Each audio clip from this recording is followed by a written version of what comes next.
Werden Sie nicht mit durchkommen, immer nur Fragen zu stellen und sich niemals in irgendeiner Frage sinnvoll zu positionieren. Und wenn Sie es dann machen, dann when you ask questions and when you go beyond asking questions and take a clear position, it's easily getting embarrassing then. You're criticizing that I had a phone call with the Russian president, and you're criticizing that I had a phone call, and then you tell me that I need to work together with the French president. And while you were elaborating that, you overlooked that the last phone call was one that we did together with the French president, a joint activity of these two countries, which are playing an important role for the future of Europe.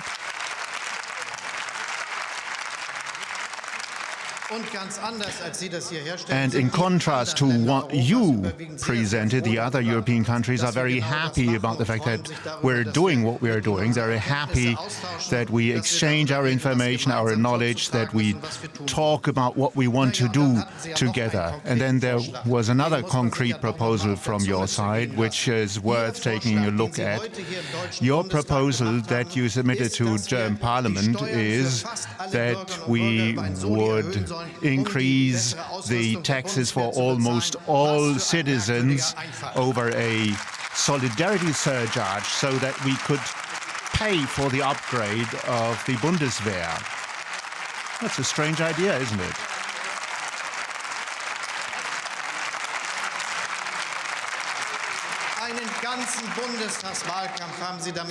The entire federal election platform was led by you to state that the solidarity surcharge needs to be done away with, just to be followed up by this proposal of having a new solidarity surcharge being imposed, which is not a good idea indeed.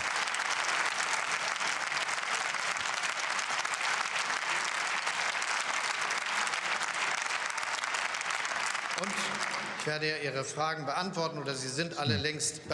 going to answer your questions, or rather, they have already been answered. But let me state one thing very clearly. One thing is of crucial importance. When we talk about what we're talking about today, when we talk about the upgrading of defense activities, then as the leader of the opposition party who comes from the CDU party, one has to say that the defense ministers of the last years were members of the CDU. The chancellor was a CDU member. And you could have stated that at least with a single sentence, Mr. Merz, leader of the opposition party, the CDU in German Parliament.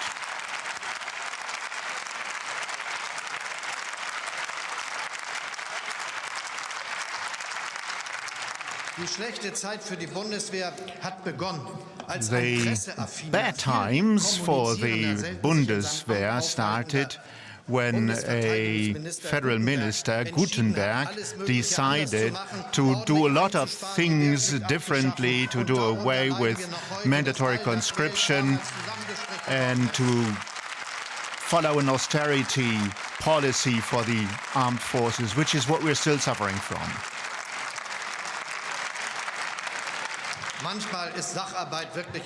At times, looking at the facts of the matter, it's a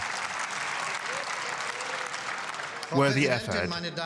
Madam President, ladies and gentlemen, the prices for heating, fuel and food are rising strongly, and millions of citizens wonder whether the income will suffice till the end of the month. These are very serious questions, questions which require a clear answer. The government has initiated packages to decrease the burden on citizens. We're talking about more than 30 billion euros, and this package is going to make its effect felt in the next months and weeks. The commuter allowances were increased. A four-head family can save 400 euros per year. And from July on, students and low-income earners will get allowances for their rents, families will get allowances, young people get allowances. Each gainfully employed will get a one-off payment of 300 euros to compensate for increased heating costs. And today, two measures are taking effect that people talked about widely: the tax decrease on fuel and the 9 euro ticket for public transportation.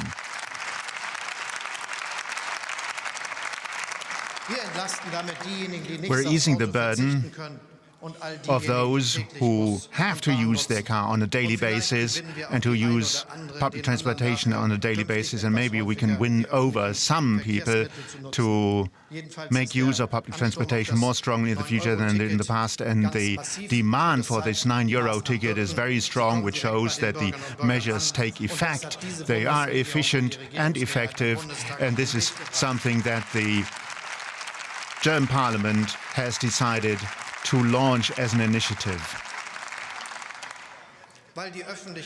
Because the public at large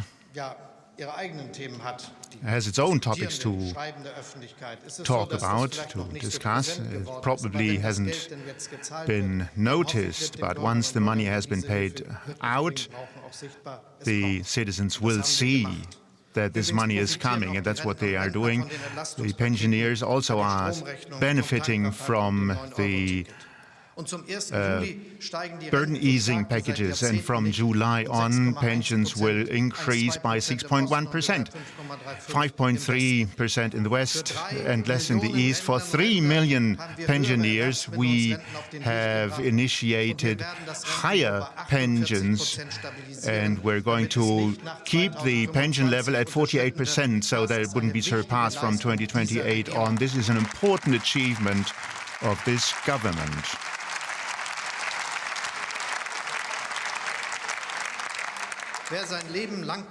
Those who've been working their whole life and paid contribution in the social security system, they need to be able to rely on their pension. This is a core promise of the social welfare state, a promise which we're going to renew. And at these times of great changes, it's all the more important for everybody to be able to rely on cohesion and security. We're also easing the burden on companies, particularly those who have to struggle with the war and the high energy costs. We've erected a protective shield so that we would be able to support companies where it's needed by means of guarantees. And we also went and fared well through the COVID pandemic with similar tools, being able to maintain jobs, which is a very important message, particularly at the time that the employment rate is higher than before the pandemic, which goes to show that if a country sticks together, they can fare through a crisis and get out of it in good shape. But let me be very frank. The problem of increasing prices hasn't been solved through these measures, because the price increase has a set of reasons to it. And the most important one is the war of aggression of Russia, the war initiated by Russia. I don't know why you're laughing at this expression.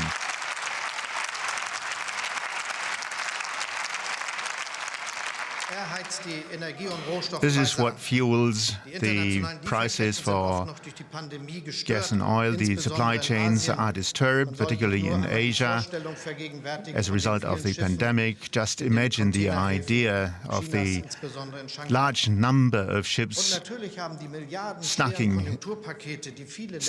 getting stuck in the ports in Asia as a result of the lockdown, and there is a higher demand for raw materials at the same time. So these price increases can be put back to these one-off shocks, probably, in the majority. But we need to be careful to prevent this turning into a development with permanently high inflation rates. One thing is clear, credit-funded permanent subsidies are not a solution. Particularly next year, the debt brake is going to kick in again,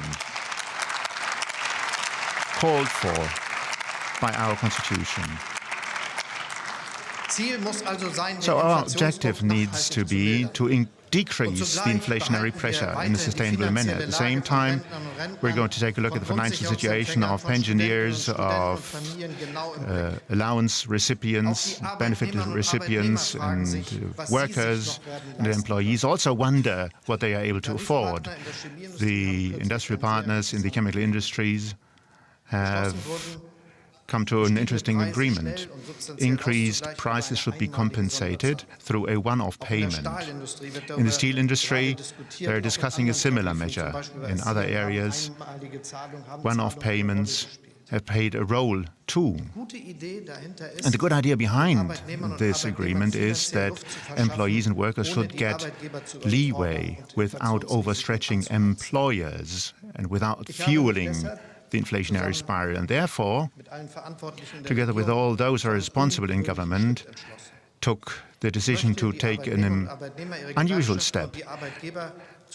Employers, employees, trade unions should be brought together for a concerted action.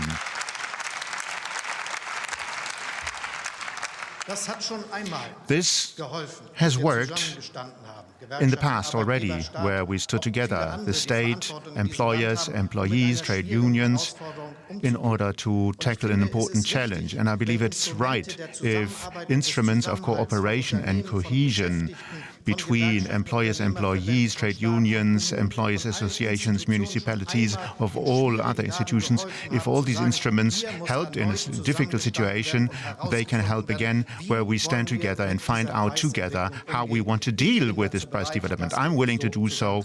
I'm willing to have and to organize such a concerted meeting.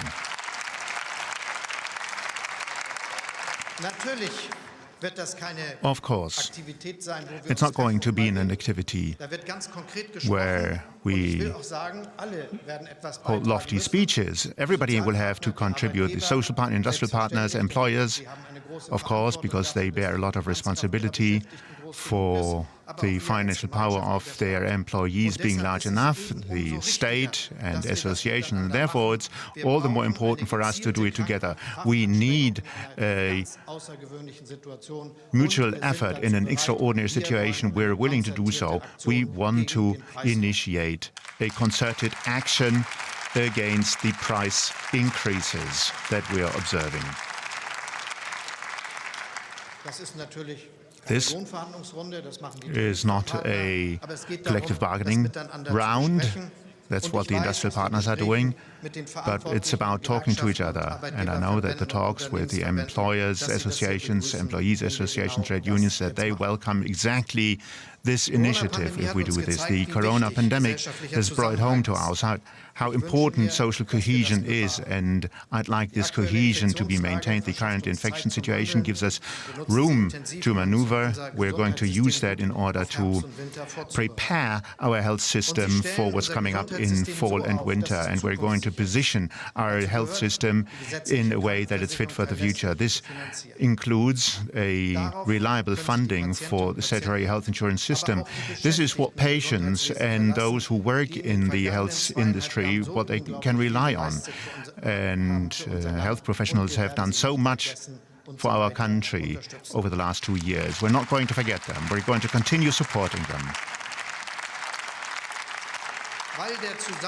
Because cohesion is so important, social reforms are going to continue playing a role. It's not the case that all this would disappear behind the war, but in this situation it remains being so important that we do something actively to foster cohesion, which is why we're going to advance the reforms that we set out to initiate, the citizens' money, by means of which we bank on advice instead of red tape, and the basic income for children,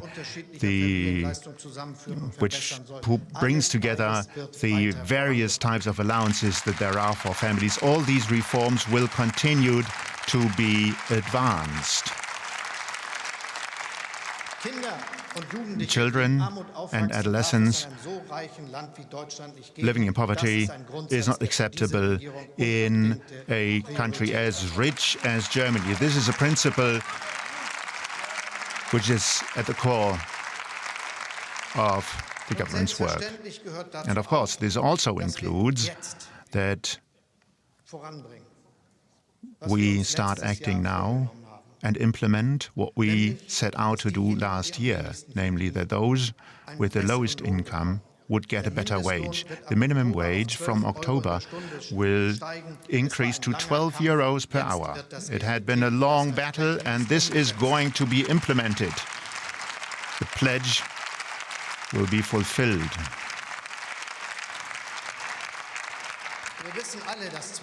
We all know that 12 euros doesn't allow you to gain much and do much, but it eases the burden of many who have only a small income, particularly in a situation of soaring prices, and it makes a difference for 6 million of citizens. What does that mean? If we look at our country and what people earn, but this is reform that is extremely urgent, and it's very good that this reform has been brought about. Fair wages are one thing, colleagues, but many citizens are asking more fundamental question: how safe is their job, where supply chains are distorted, where prices increase? What's the future of the industrialized nation, Germany? I understand these questions, and we all know that we're standing in front of a second industrial revolution. Just to give you one example, in order to have clean energy for a chemical plant, Ludwigshafen with BASF needs the power volume of 8 to 9 wind parks, offshore wind parks. It sounds like much, and it is much, but the good news here is that already before the war started in Ukraine, the government had a plan for the future to make Germany carbon dioxide neutral by 2040, and this plan is more applicable today and more relevant today than ever before.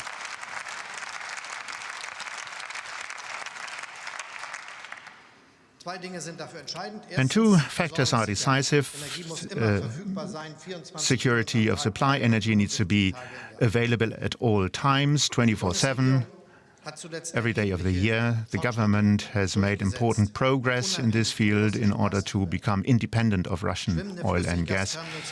Floating LNG terminals will be provided on short-term notice with a distinct law. We're accelerating the building up of infrastructure in such a manner that the infrastructure can be erected within months and not within decades. We're exploring new supply chains. I held talks on this topic in Africa last week. We are talking to Norway, Canada, United States, and Qatar. The terminals will also be used for hydrogen, because that's where the future lies. Second factor, the extension of renewable energies are going to be accelerated massively. The Easter package has been passed. 2 further packages are going to follow in fall, in summer, and we want to have the time of approval procedures. And I want to make that one thing very clear. We're going to stay courageous. We don't listen to the defenders of status quo or those who worry about everything. If we just start procrastinating and delaying things, we're not going to get ready and finished in time. We don't have that time. Time is of the essence. This year is the year where decisions have to be taken. This is the year where decisions will be taken.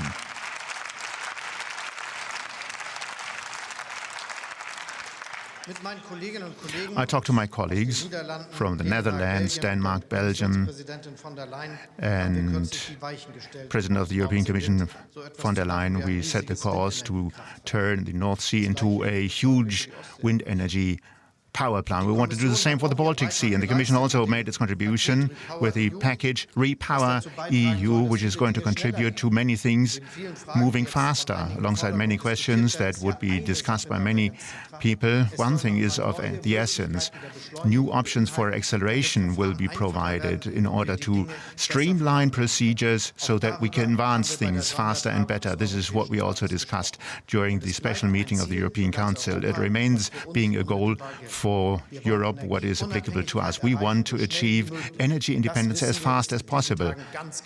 This is something which is very, very urgent and very clear to us in view of the Russian onslaught. And we want carbon dioxide neutrality by 2045. This is doable. Both things belong together. They don't exclude each other. But we're going to achieve both objectives. Of course, this also includes that we're going to lay the basis to advance all those things that are important for our countries: digitization, research, innovation, education, training, qualification, which is why we're setting up a qualification fund.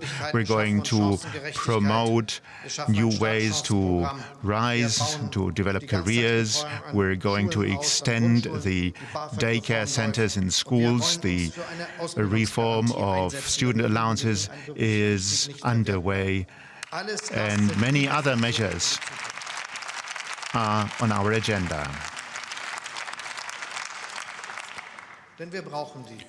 Because we need these investments into our future. We need the best inventors, engineers, best trained and qualified workers.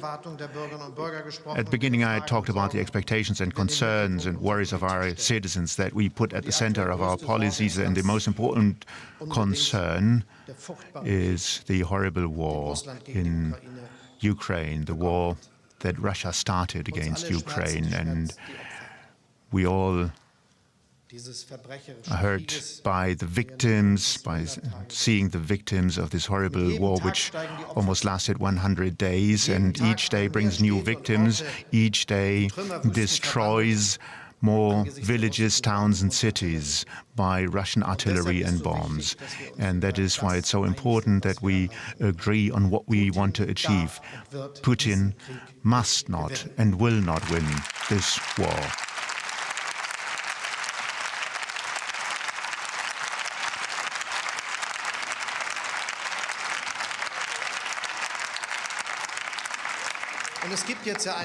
And there is a situation in which it's being discussed time and time again what the objectives of the war are. Our goal is that Putin doesn't win, that Ukraine is able to defend themselves and are successful with it. But I want to state very clearly, it would be arrogant and it is inappropriate and misguided and misadvised if we discuss here in Germany what Ukraine should decide. I say together with the US President, it's the Ukrainians themselves who decide about Ukraine and nobody else.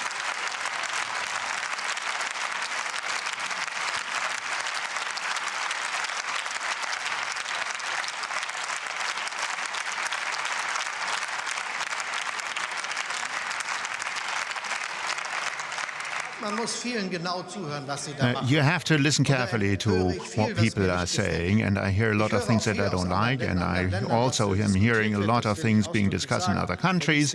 There are some who also believe, well, we could pull it off in this way, and that would put an end to this whole war, but that's not acceptable. We're going to continue supporting Ukraine and Ukrainians as long as it is necessary to be done.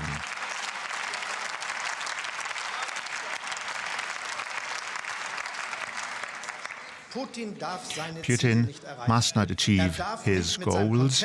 He must not get through with his brutal military onslaught to try to conquer a part or an entire country. This is imperialism of a kind which we're not going to accept in Europe.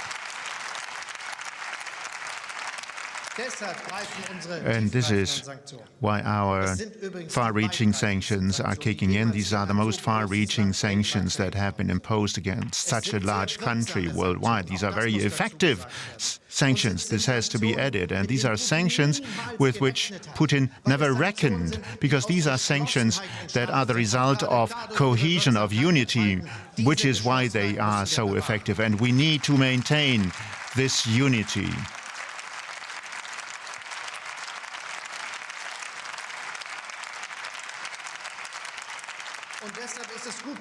And this is why it's good that the European Council, after the fifth sanction package, agreed on the sixth one, with a lot of further detailed sanctions that we developed over a long period of time, and which also includes an oil embargo, which is part of the package. And I'm very happy that this decision has been taken.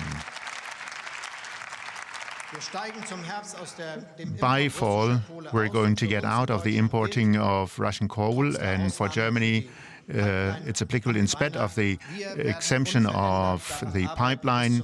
For other countries, we're going to continue working towards getting out of the importing of oil as well by the end of the year. This remains our goal.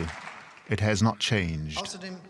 And in addition to that, we also give financial support to Ukraine with a lot of funds. We pledged 1 billion within G7. It's a direct payment coming from Germany, which is meant to contribute for Ukraine to master this situation, to master the risks that they are exposed to. And alongside economic and financial support, we also supply weapons. And I want to say one thing very clearly. Germany doesn't have to hide behind others.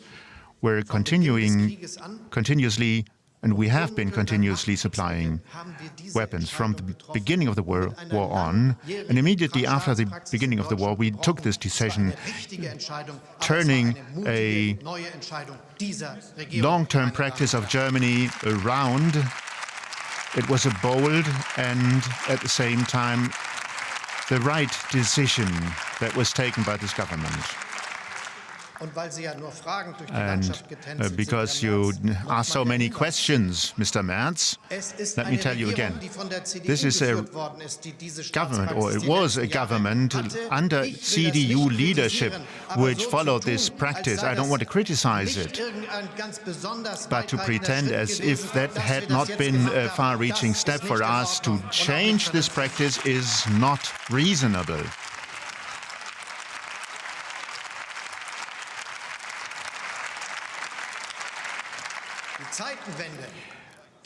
The turning point, this is the horrible imperialist onslaught of Russia against a neighboring country. The very fact that we are responding to that is a far-reaching measure. And these far-reaching measures include that we change this state practice, this practice of Germany, and I don't understand that you keep on saying that nothing has happened. This is a change, a massive change of a long tradition of German policy. A U-turn, if you will. And a couple of days after the start of the war, we send anti-aircraft weapons, exactly those weapons that were most urgently needed.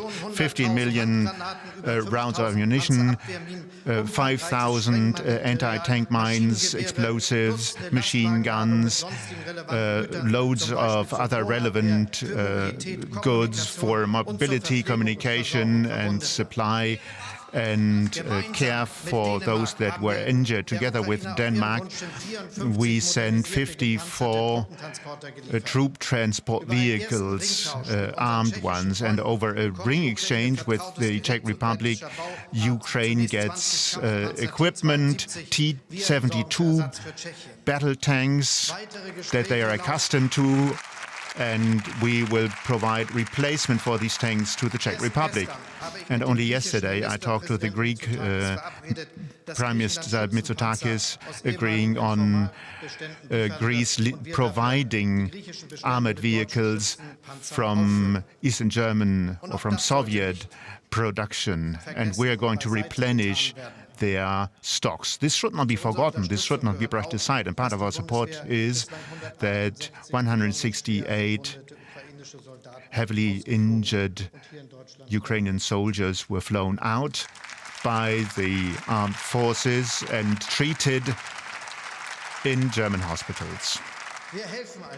So we're there to help comprehensively, and this could be taken notice of instead of being questioned by questions which are far away from facts. It's just an escape, trying to get away from the fact that the reality is not in keeping with what you are alluding to, that you're asking questions in order to avoid the statement and the concession that these questions have already been answered. But it doesn't stop here. Last week, Ukraine signed a contract over Gepard flag anti-aircraft tanks and trainings, sessions that had been wished for by Ukraine. I heard in talk shows people saying that they don't want these anti-aircraft tanks. They reported as if they were present during these contract negotiations, but that was not true. This is a highly effective, severe weapon which is going to be used in Ukraine.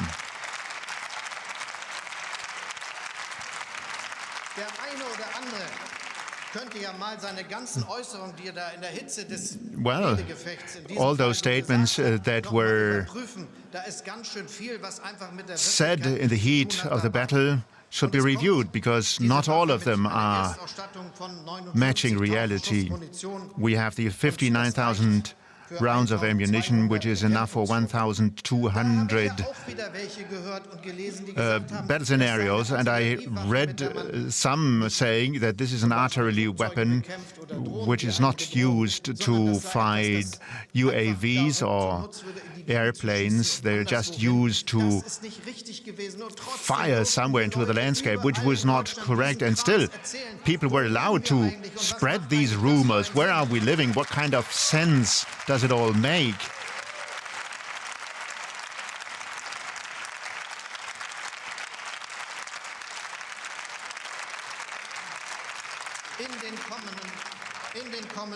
In the weeks to come, we're in close coordination with Netherlands, we're going to provide 12 of the most modern tanks, battle tanks, for artillery battles. These are highly modern, state-of-the-art, heavy weapons that will be supplied.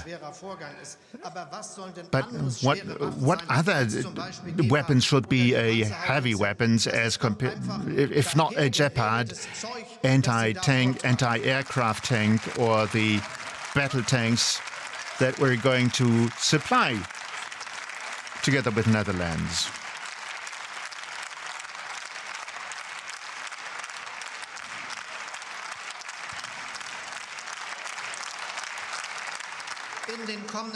In the weeks to come, we're going to provide. In the weeks to come, we're going to continue providing further weapons. The government took the decision that with the IRIS-T system, which is the most modern anti-aircraft system, this will be supplied to Ukraine, enabling them to protect an entirely large city against attacks from the air. In addition to that, we're going to send a radar system to be able to localize artillery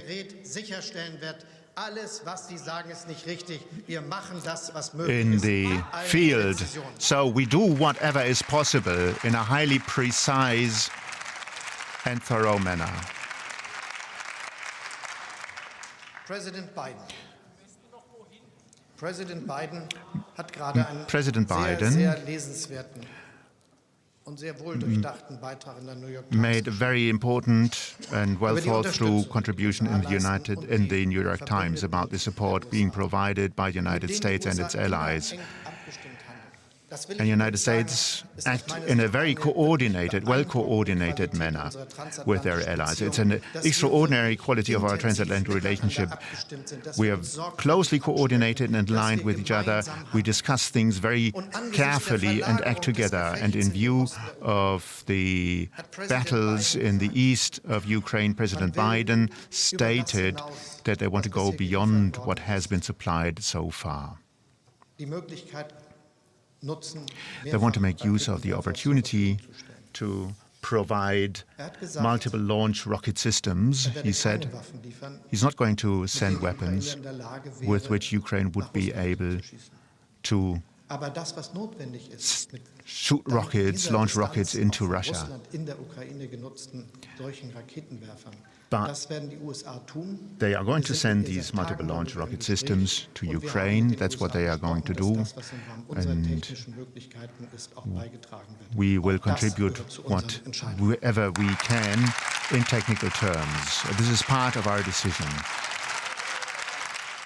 In news, we're just listening to German Chancellor Olaf Scholz with a major policy speech to the German Parliament, the Bundestag. And to help me unpack all that, I'm joined here in the studio by DW Chief Political Correspondent Melinda Crane. And from the Bundestag, DW Chief International Editor Michaela Küfner. Michaela, let's start with you. What's your take on this speech?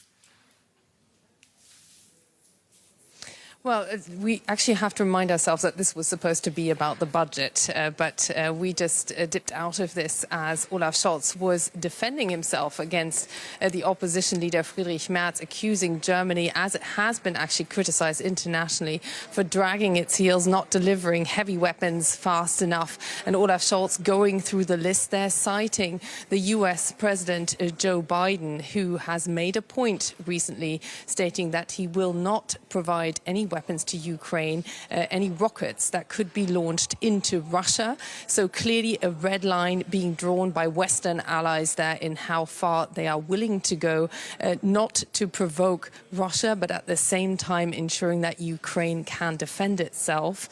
Olaf Scholz, the German Chancellor, here stating time and time again that Russia, specifically Vladimir Putin, must not win this war, and being accused by the opposition leader Friedrich Merz of not spelling out that means that Ukraine must win. So that's where the line of rhetoric there is, translated into action by Germany having announced yesterday that it will provide tanks to Greece, which would put Greece in the position to provide Russian-built tanks to Ukraine. And just going through the list of what it has provided so far, with the accusation still hanging in the air, both here in Parliament but also internationally, that Germany has been acting too slow.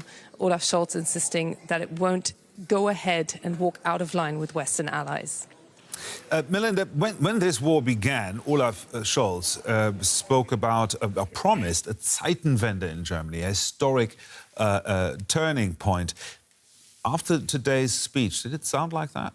No, this is certainly not a speech of that nature. That truly was a very proactive speech from Olaf Scholz and a surprising speech from Olaf Scholz, who went much further on February 27th than many people believed. And as he mentioned, one of those actions was to break with the long-standing taboo on sending weapons to crisis zones. He made it very clear that Germany would be doing that, and that it would greatly increase spending for the German military, which has seen underinvestment for many, many years. So here again, we've heard him defending all that has been done since then, but not answering the central charge of the opposition leader, who, by the way, spoke right before him. And we went into listening to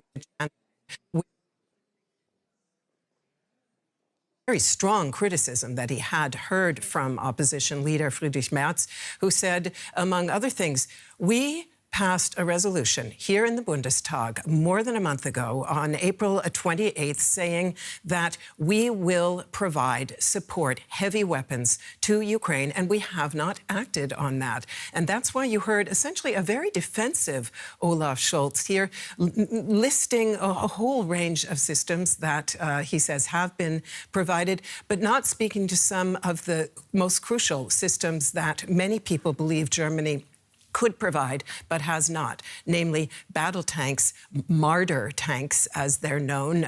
There are nearly 100 of them available on the property of a defense contractor here in Germany, which has offered to provide them, and the government has equivocated and vacillated on this. And in general, if you listen to the messages we've just heard, there is nothing new. He once again said, as Michaela just pointed out, Putin must not win this war, but he didn't say what the opposition leader challenged him to say, namely that Ukraine must win, and that is the obverse of Putin not winning.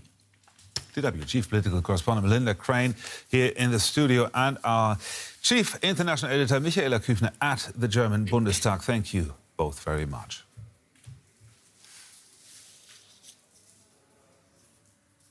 If you just joined us, you're watching DW News. Now, the United States has announced $700 million worth of new military aid for Ukraine, including advanced weapon system. A day after saying the US would not provide Kyiv with any rockets that could be used to strike Russian territory, President Biden said he agreed to send medium-range rockets after receiving assurances from Ukraine. Writing in the New York